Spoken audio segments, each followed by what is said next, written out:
After being forced into a ghost marriage, that very night, a ghost climbed into my bed. To get rid of him, I plastered my room with yellow talismans. But the result was, the ghost became even more brazen. He even dared to put his hand into my skirt. His voice was chilling. "Don't tell me you actually think a few tattered talismans can stop me, do you?" There was a trending post online.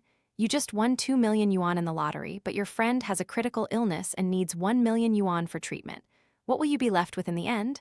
I scrolled past it and carelessly replied, 6 million yuan and a corpse with all its organs removed. But that evening, someone replied to my comment, "Congratulations! You have been chosen by the young master as his ghost bride. Please prepare yourself. In 3 days, the wedding procession will come to pick you up." I transferred 50 yuan to myself to see his sincerity. The other party didn't reply. I stared at the words, "Young master," for a while, not thinking much of it, assuming it was just a prank. It wasn't until I drifted off to sleep that, in my dream, a gaze as cold as ice swept over my entire body. I woke up with a start but didn't dare to open my eyes because behind me, a distinctly cold body was pressed against my back.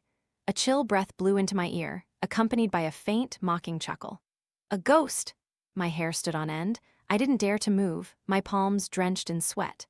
I prayed continuously in my heart, wishing for that thing to leave quickly. Yet for some unknown reason, it held me tightly.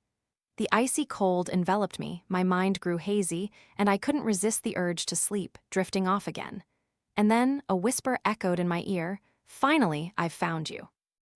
When I woke up again, everything was normal. My bedroom was warm and bright.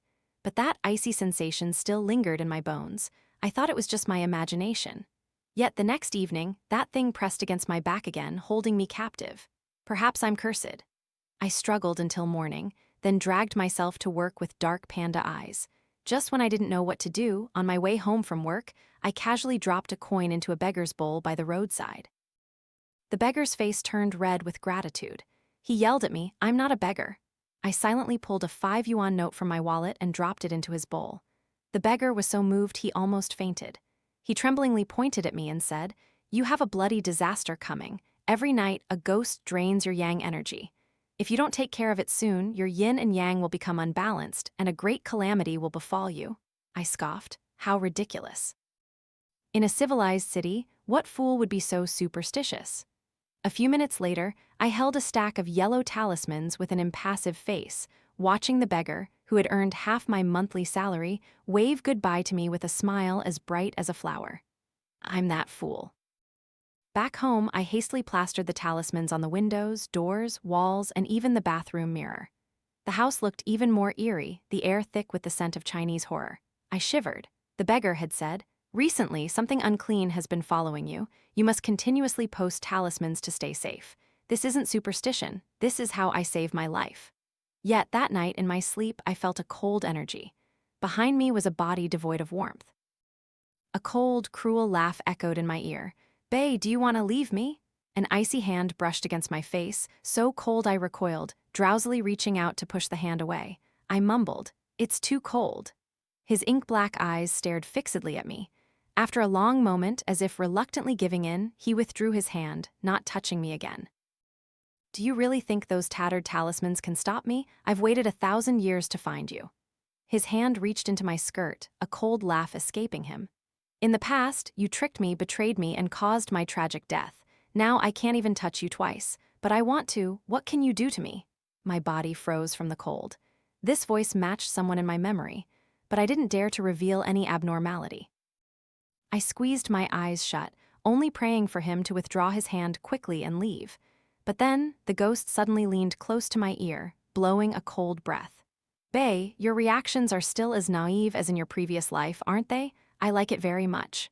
Damn it, he's a lecherous ghost. By morning, when I woke up, the room had returned to its peaceful state. Damn it, that ghost really targeted me. If that reply wasn't a prank, then today was the 3rd day, as agreed. I had to run. I immediately accepted an urgent business trip to S City for 2 days, just in time to escape this period. After leaving a city, my heart, which had been hanging in suspense for so long, finally eased. Traveling with me was a male colleague, a very kind person. He walked me to my room door and said goodbye before leaving. I swiped my card, opened the door, stepped in, and closed the door. The actions were seamless. Suddenly, a hand reached out, blocked the door, and pushed me against the door frame. The surrounding temperature dropped sharply, my entire body stiffened, my hair standing on end. That lecherous ghost followed me? That must be the young master mentioned in the comment. His voice was deep, hoarse, and utterly chilling. Phoebe Bay, do you really think you can run away? Cold wind blew in my ear. I instinctively shivered, pretending not to hear his voice, not wanting anything to do with him.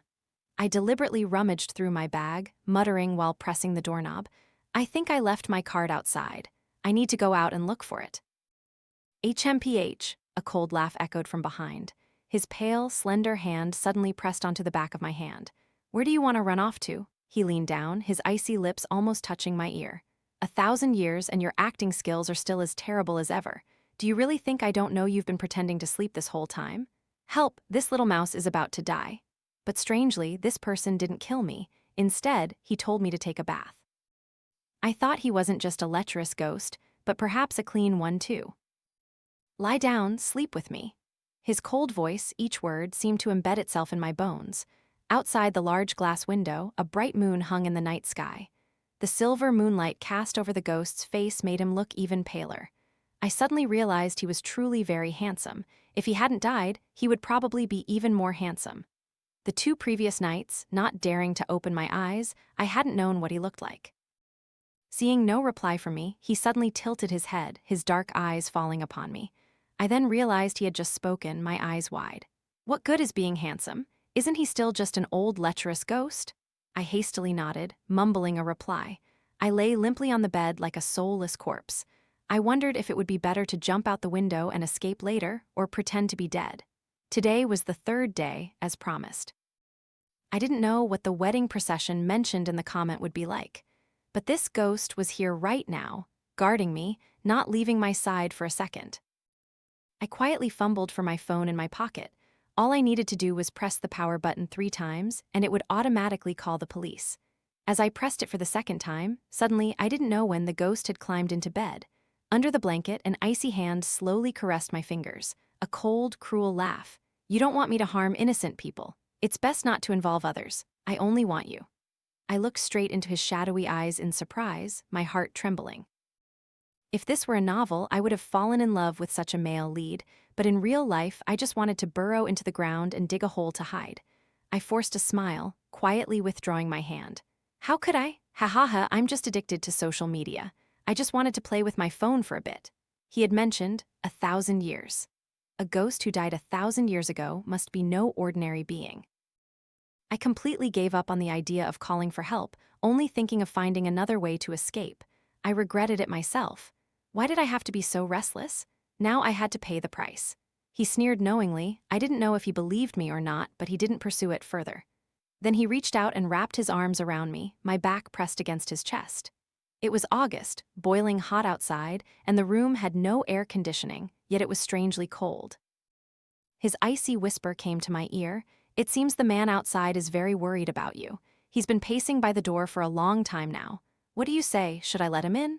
My phone vibrated twice in my pocket. It must be a message from my colleague. I think he mentioned earlier today that he bought food and would bring some over to me later. Oh, dear parents, for everyone's safety, I have to take a risk. I closed my eyes, turned to face the ghost, and tightly hugged his waist. His body was icy cold and rigid. I almost screamed from the shock of the temperature. Then I looked up directly into his cold eyes. No need to mind him. I don't like that, colleague. I don't even reply to his messages. Isn't it better if it's just the 2 of us here? He lowered his head, his dark, eerie gaze locking onto mine, as if wanting to discern something. A few seconds later, he merely curled his lips into a sneer. Since you hate him so much, how about I help you deal with him? My heart skipped a beat, and I hugged him even tighter. I pressed my face against his chest, repeatedly urging, No, young master, this is a society governed by law, a society governed by law. If you kill someone, what about our children later? They won't be able to take civil service exams. Ghost, actually, I'm taking a gamble. You don't want my life, otherwise you wouldn't have let me go when you knew I was pretending to sleep. You knew I would try to escape, but there was no punishment. Perhaps my words touched his heart. He was stunned for a moment, and some of that icy aura dissipated. Suddenly, he pursed his lips, the corners of his mouth curving slightly, looking rather aggrieved. 1,000 years ago, I forced you to drink contraception. Now you're willing to have children with me. But have you forgotten? Humans and ghosts are two different realms. How can you get pregnant? If there are no children, does that mean I can kill people? He mumbled a few words, and I silently clenched my fists. Indeed, you and I have a 1,000-year-long fated bond. Is it because of me that you haven't reincarnated? I quickly covered his mouth. No. His eyes drooped slightly, that gentle look completely gone. Since that's the case, follow me home tomorrow. I didn't notice his gaze and hastily corrected myself. How can I not come home? I put on a fawning smile. If young master wants to marry me, of course, it would be strange if I didn't follow you home. Phoebe Bay, I've waited 1,000 years for you to take revenge. You'd better be a little obedient. What does the Phoebe Bay of 1,000 years ago have to do with me? I like watching you pretend to sleep, so you can continue to pretend to sleep tonight. Damn it, I still couldn't help but ask. So, because of this, you replied to my comment? Because after 1,000 years, you're still as cruel as ever. It really made me laugh. Who's the cruel one, really? Very quickly, my vision blurred, my eyes closed, and I lost consciousness. When I woke up again, I found myself lying in a coffin. It was completely sealed and pitch black. I woke up with a start, the remaining sleepiness vanishing without a trace. What young master? Just an old toad and a young frog, ugly and still playing tricks. Although he's foolish, I'm happy for him that he can be himself. Is that thing around his neck for increasing his height? Talk is talk, but I was already in bed with him, and he still pulls this thug act, trapping me in a coffin. I'm not a straw boat, don't shoot arrows at me. Amidst the silence outside, the coffin lid suddenly moved, then was opened from the outside. Gentle light suddenly streamed into the coffin, allowing me to see the interior clearly. It was very feminine, with a soft blanket laid at the bottom, and even pink cartoon stickers on both sides, accompanied by an unfamiliar female voice. Young madam is cursing too much. Young master, look! My entire body stiffened, and I quickly sat up. Outside the coffin were 3 people, no, 3 ghosts. 2 of them were very pretty maidservants, and the outermost one revealed a familiar face, as if the words I had just cursed were still echoing in my head. Help! Why were you outside and didn't open the coffin lid for me sooner? I cautiously looked up, meeting the ghost's eyes. Young master, I just saw a ghost. A ghost possessed me and controlled my body to curse at you. The ghost smiled, but not quite, his gaze on my face chilling to the bone. Is that so? One of the 2 maidservants standing next to him couldn't help but interject. Young madam, young master is the ghost king. Absolutely no ghost would dare to be so disrespectful to the ghost king. He glanced at them, and the 2 maidservants immediately bowed their heads and quietly left. I was even more frightened. It was then that I realized the surrounding scenery was strangely terrifying, bathed in fiery red everywhere, wedding characters plastered on every surface, red silk curtains, carved wooden tables, even red apples and peanuts placed on top. It was exactly like a historical drama, almost no difference. Except for this coffin. I didn't know when I had put on a red wedding dress, with a heavy golden phoenix crown on my head. I went on a business trip to escape this, but this ghost ended up bringing me directly here. I ran, but didn't escape completely. The ghost sneered coldly. Why aren't you cursing anymore? Possessed by a ghost? No, perhaps it's a brain-eating ghost. My eyes were full of expectation. Young master, can I have my phone back? I haven't taken leave, I'll lose salary if I don't go to work. How resourceful. Quit your job. How much money do you need? I'll give it to you. Are you really here to take revenge on me? Shut up. He seemed to be provoked, his eyes suddenly becoming sharp and violent. Not knowing what he was thinking, he stared at me. Phoebe Bay, letting you die immediately would be too easy for you. If I torment you every day, watch you suffer, let you die slowly, we will never end. After he left, I realized my back was drenched in sweat. This ghost was determined to keep me locked up. He confiscated my phone, not allowing me to contact the outside world. He said he wanted to take revenge on me, but he put me in a spacious room and even assigned me 2 maidservants. Although they were ghosts, my life was quite comfortable, except for not having a phone. Without a phone, I felt like I had lost my soul, like a rotten fish, sitting on a chair all day, not daring to sleep in bed. In their place, the coffin was the bed. But no matter how long I stayed here, I couldn't get used to sleeping in a coffin. The 2 maidservants stood on either side of me. Zio Tao, young madam smells so good. Zio Zia, don't sniff anymore. Everything that belongs to young madam is young master's property, we shouldn't covet it. Xiao Tao, but I heard that even just taking a breath of yang energy or a bite of flesh wouldn't harm a human. I couldn't help but interject, enough, I'm still here. At least talk about that out of my earshot. After I said that, they became much quieter. I was hungry and tired, leaning half my body on the table, drinking another cup of tea. I hadn't left this room all day. I didn't know where I was. How could such an ancient place exist? Could it be a tomb? I wasn't sure, but I had completely given up, only feeling heartache thinking about the insurance I paid. I wonder if the insurance company will compensate me if I'm killed by a ghost. In a daze, I drifted off to sleep. In my dream, I vaguely heard Xiao Tao and Xiao Zia's weak voices. Then, a pair of strong hands gently embraced me, the movement so tender as if afraid to wake me, and a complex whisper. I should have avenged myself on you. I thought I could continue to be a carefree salted fish here.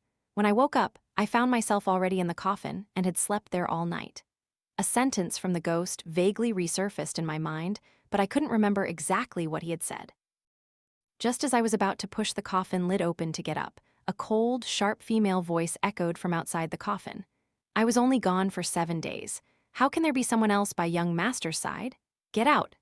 This was accompanied by Xiao Tao and Xiao Zia's dissuading voices. I was stunned. I never expected that the ghost had waited 1,000 years for revenge, yet he still didn't lack female confidence.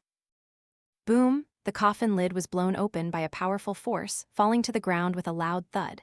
Gentle white light from outside suddenly flooded into the coffin. I instinctively raised my hand to cover my eyes, waiting for them to adjust to the light before slowly opening them. I met the gaze of the woman who had just arrived. She stood stunned, her eyes wide with disbelief as she looked at me. "You!" she shrieked hysterically. "Didn't you die?" My head was full of question marks. "Something wrong with you?" Xiao Tao doesn't know where she went. Xiao Zia by my side tried to pull the woman away. "You can be with a ghost, so you must be a ghost too. Chasing him for so long, how truly touching." Her expression changed from shock to coldness, her snow-white skin instantly mottled with eerie red and black patterns. Her eyes were terrifyingly bloodshot, her nails suddenly grew long like wolf claws, and her voice seemed amplified, sinister, and chilling. "Where did you come from? Wasn't harming the young master once enough? Now you want to harm him again?" My eyes gradually grew cold, a cruel and bloody memory replaying in my mind. Then I curled my lips, my gaze calmly meeting hers. "Who are you to speak on his behalf?" Zhu's eyes immediately filled with fear. You still remember." If it was the memory from 1,000 years ago, then yes, I did remember, but my face remained impassive. The next second, she was blown away by a surge of black, poisonous energy, her entire body like a kite with a broken string, crashing into the rockery outside the house. Humans can hardly pose a threat to ghosts, but the Ghost King can. "My people are not for you to discipline. Wang Zhu, you've overstepped your bounds." Zhu's face was distorted with pain. For 1,000 years, she had bitterly cultivated demonic arts, and almost no ghost was her match. In all these years, no one had ever been able to injure her. She gritted her teeth, her gaze bypassing the ghost to look at me. "Young master, she's lying to you. She still remembers." The ghost's eyes were cold, and he growled, "Enough, go receive your punishment. I don't need you to meddle in my affairs." I caught Zhu's unwilling gaze, and the corners of my lips curved into a very small smile. She gnashed her teeth, finally clenched her fists, bowed respectfully, and left. Noticing the ghost's gaze, I immediately bowed my head and snuggled into his arms, pretending to be utterly terrified. From above, his voice was faint.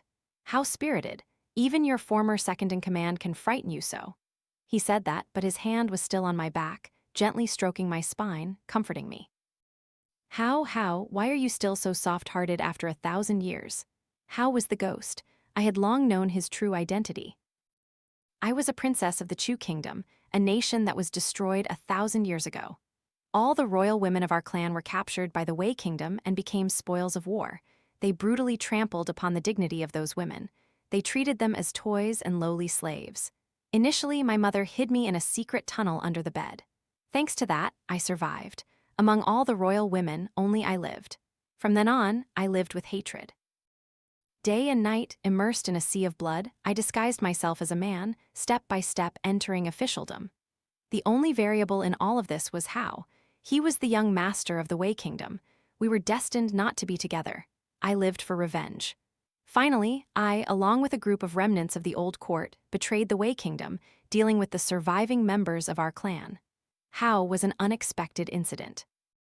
I originally intended to imprison him for life, but on that day, when I beheaded his father, the bloody head rolled to his feet. My second-in-command, Zhu, secretly released him. He witnessed that brutal scene. The Wei Kingdom was annihilated. He was no longer the high and mighty young master. All those who had participated in humiliating and torturing the people of Chu were beheaded by me. As for reforming and changing sides, I had no time or energy to care. Before that, I had already found a successor to the new throne. I thought if Hao didn't know everything, taking him with me wouldn't be bad. I wanted to take that little wolf cub with me. I would accept eternal infamy as long as the new king treated the people well. I was content, but this fated bond had spanned 1,000 years. I had exacted my great revenge, killed his entire family. In the end, I didn't even spare him. He was right. He eventually died by my sword. As for the traitor Zhu, I also showed no mercy. It turned out she liked Hao, which was why she secretly released him. So I sent her to join Hao too. Years of scheming, a deep sea of blood debt, did not allow me to make mistakes, but after his death, I also didn't live alone. I just didn't expect his resentment to be so great that he became a malevolent spirit, wandering the earth for 1,000 years just to find me. Since receiving that comment, I had vaguely guessed that Hao had indeed come to my doorstep. He didn't know I had reincarnated and carried my memories, yet he never harmed me. He kept me here, feeding me well and dressing me beautifully.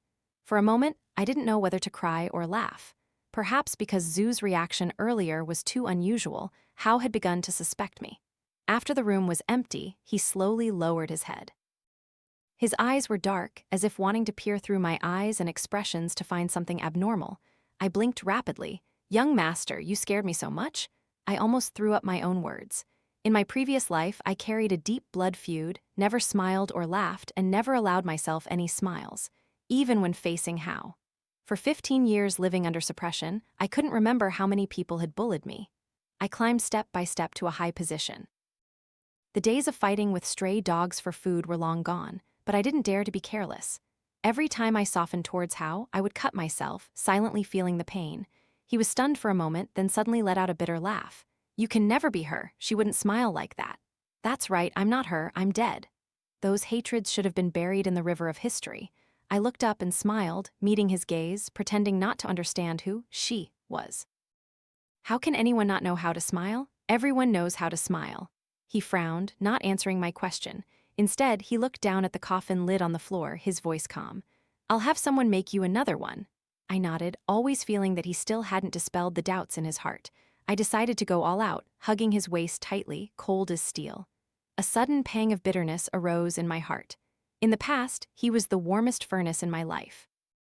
My body was cold all year round, even colder in winter.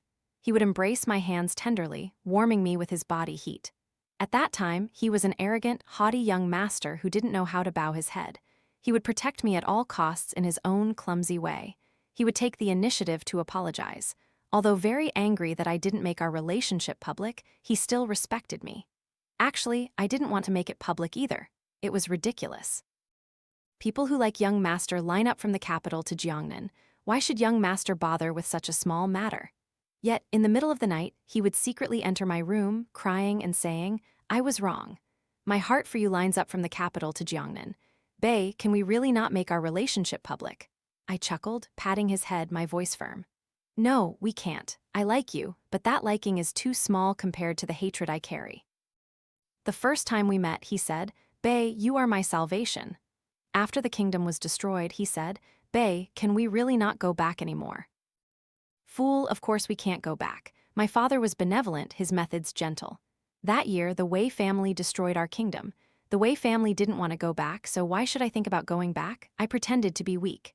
"Young master, lying in this coffin is uncomfortable. Can we switch to a bed?" He was silent for a moment, his dark eyes cold. I quickly reached out and cupped his face, smiling with squinted eyes. "Young master is the best, right? Although you look cold, I know you'll definitely agree, right? Although young master is a ghost, you're also the most handsome ghost in the world. Can't you really help me change to a bed?"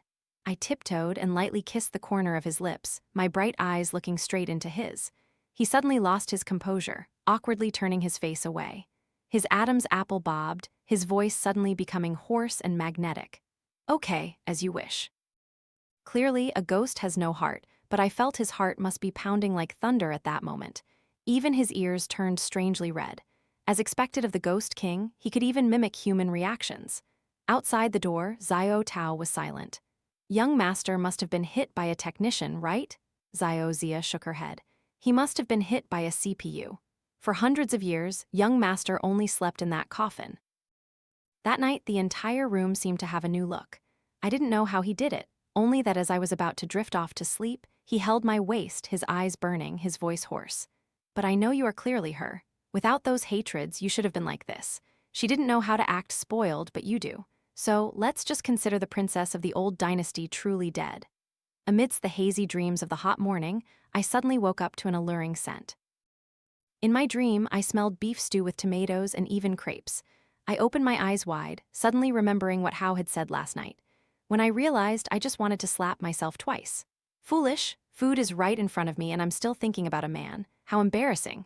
I jumped up and ran over. Just as I smelled, on the coffee table was a portion of beef stew with rice, a crepe, and a cup of milk tea.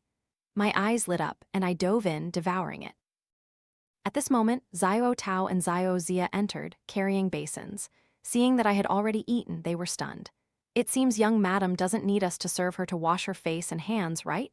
It's not too late to serve young madam to wash her hands after she finishes eating. The two moved to the side and stood. As I ate, I asked them, "Did you two buy these things?" They nodded. "Aren't you two ghosts? How did you buy things? Don't tell me you didn't pay." I widened my eyes but still didn't forget to eat. They replied, "Young madam, rest assured. In the human world, we have our own names. Every time we go out to buy things, young master gives us human currency." I showed interest. "So what are your names outside?" "Xiao Tao, my name is Lang Xiao. Xiao Zia, my name is Li Shang. And me, my name is Mary Sue." It was clear these two ghosts were victims of online novels. I continued to eat, not noticing they had quietly left. In my heart, I thought, I'm just a salted fish. Now I don't need to go to work and still have food to eat. Is this ghost taking revenge on me or blessing me? A cold, large hand unexpectedly placed itself on the back of my neck, as if wanting to control me, gently gripping it. "Are you done eating, madam?" I didn't pay attention to the title, shaking my head with a hint of sadness. It would be better if I had my phone. What's the point of eating without scrolling through my phone? "You're holding me captive. Playing with fire is dangerous, you know?" Yet he leaned down like a pervert, gently sniffing my hair, his fingers lightly kneading the flesh at the back of my neck. A cold, cruel laugh. "Bae, have you forgotten? In the past, you treated me the same way, then killed my entire family, and I also died by your sword." I was stunned. "What? Are you going to stab me to death?"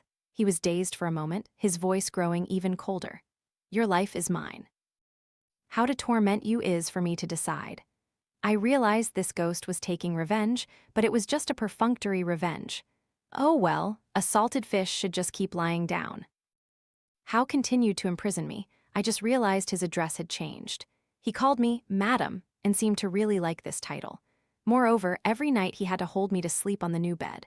"Hao, why don't you find someone else to take revenge on?"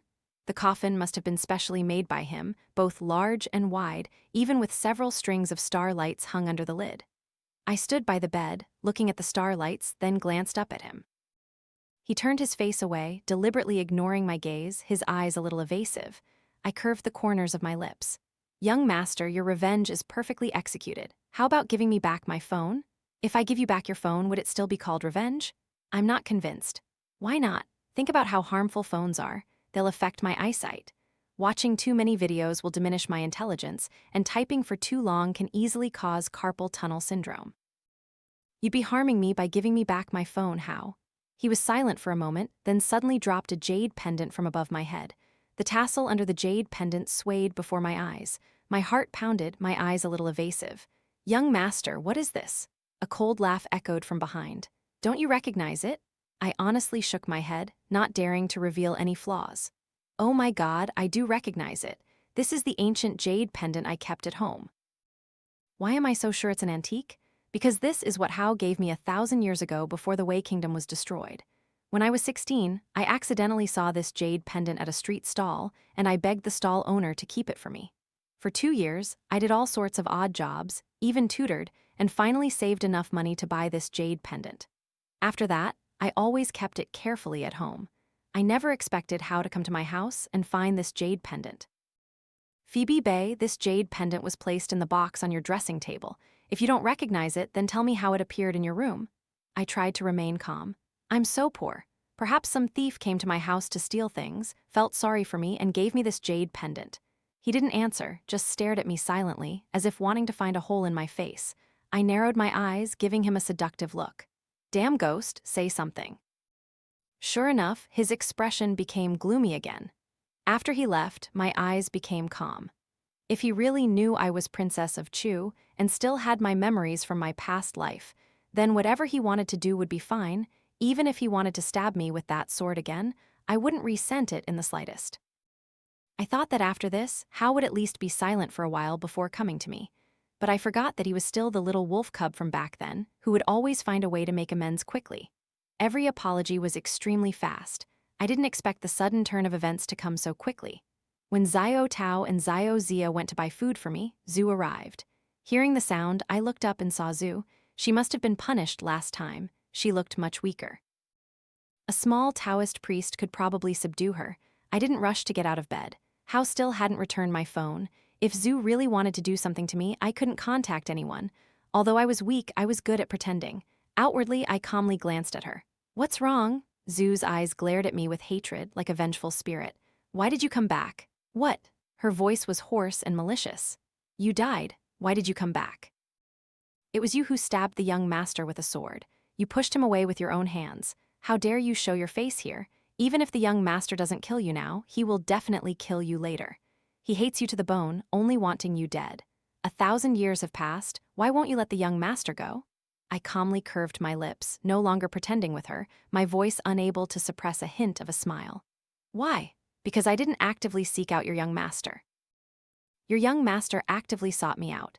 If he really hates me and wants me dead, let him come. Who are you to decide for him? Her eyes widened, revealing a flicker of guilt, but it quickly vanished. You actually remember the events of 1,000 years ago. You remember my second in command, a Chu person, betraying us at the most crucial moment? Although Hao didn't follow her wishes, she seemed to have gone mad for him.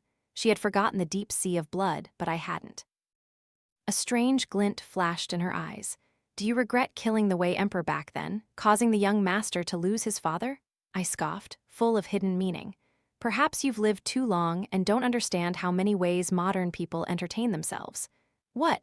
You probably don't even know about the existence of novels, and you've never watched movies. What exactly do you want to say? I want to say that the petty tricks you're playing have already been played out in novels and movies.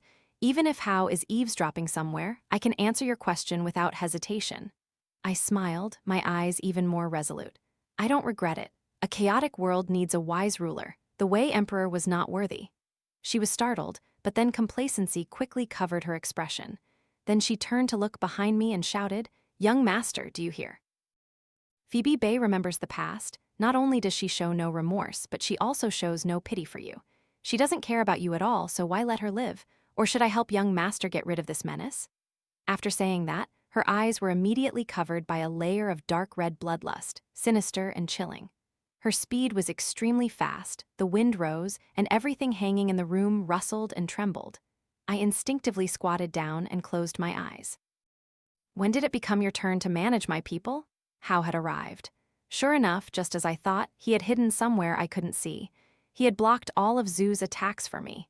With a gentle flick of his sleeve, Zhu was immediately restrained by an invisible chain, struggling in place, unable to move. I thought if Hao knew I still remembered everything, my heart would pound, anxious and uneasy. But when it actually happened, I didn't feel that way. I only felt relieved. Finally, I didn't have to hide everything anymore.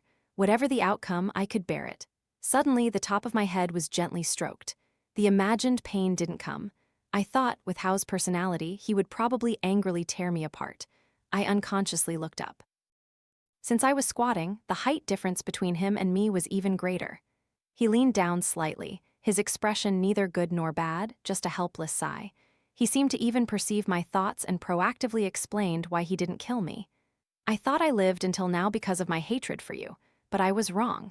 For 1,000 years, I have lived because of my love for you. Sometimes, between love and hatred, I couldn't distinguish. It's only now that I suddenly realize it seems I never hated you.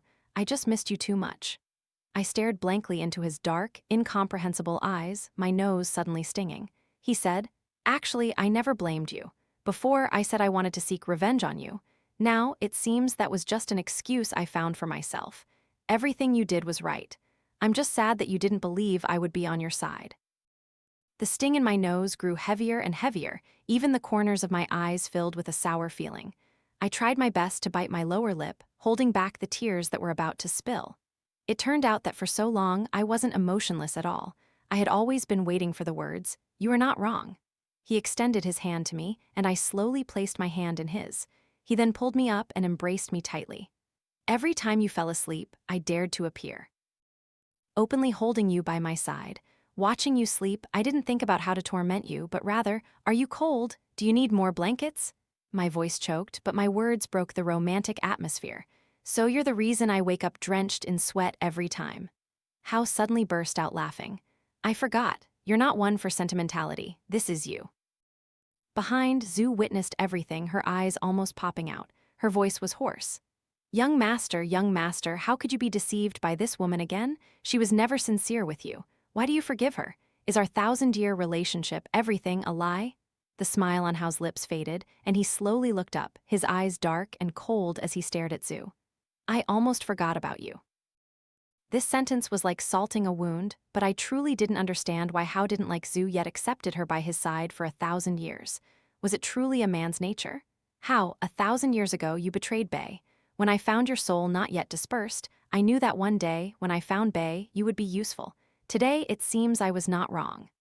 Zhu immediately lost all her composure, disbelieving. "Young master, what are you saying?" Hao didn't look at her but lowered his gaze to me. "Consider this a gift from me to you."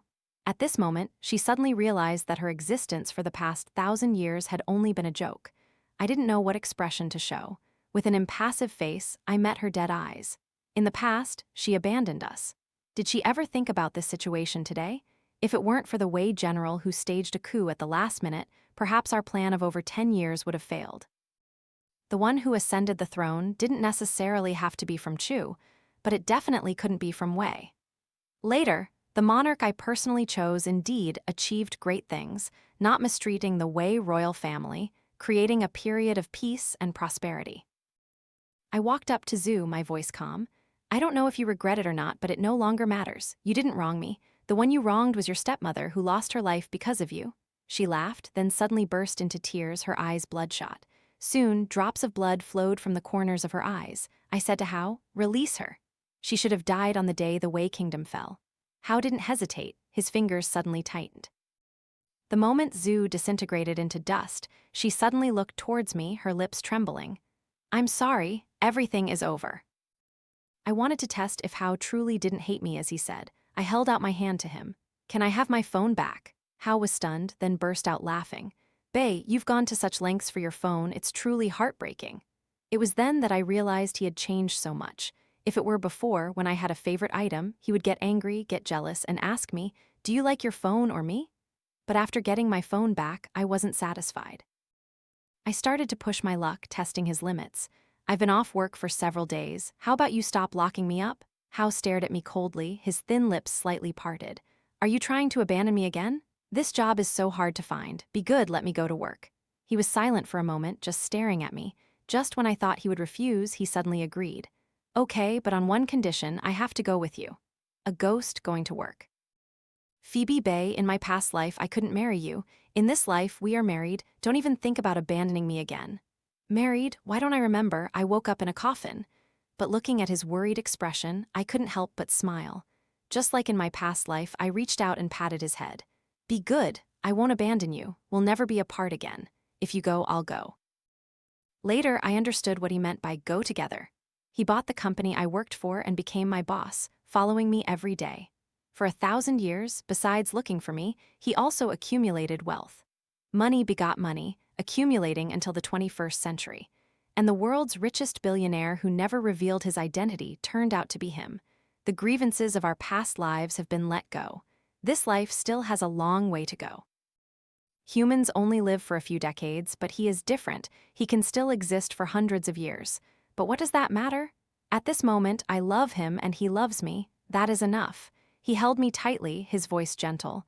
I love you and I miss you very much. I hugged him back. Me too. Beyond the story, Hao probably will never know that the coffin was where we used to lie together.